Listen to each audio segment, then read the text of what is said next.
Hi అండి. ఈరోజైతే ఇడ్లీ పిండితో చిన్న పునుగు వేసుకుందాం.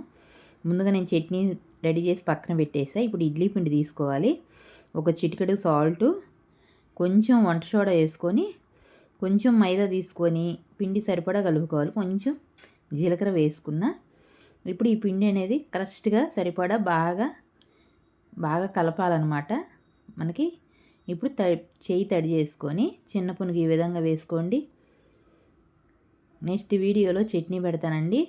ఆ విధంగా చట్నీ చేస్తే పునుగు కానీ ఇడ్లీకి కానీ చాలా బాగుంటుంది. చూడండి, పిండి కరెక్ట్గా ఉందంటే మనం వేసిన బాగుండాలన్న చిన్న పునుగు అనేది ఈ విధంగా ఎమ్మటే వచ్చేస్తాయి అన్నమాట పైకి.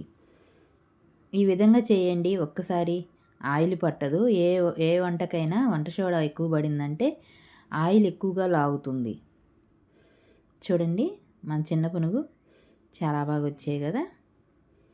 ఈ విధంగా దీన్ని చేయండి. టేస్ట్ చాలా బాగుంటుంది. ఆయిల్ అనేది చూడండి అస్సలు పట్ల. అంతే. మరిన్ని మంచి వీడియోల కోసం ఖచ్చితంగా కామెంట్ చేయండి. మా వీడియో కనుక నచ్చితే లైక్ చేయండి, షేర్ చేయండి, సబ్స్క్రైబ్. Thank you.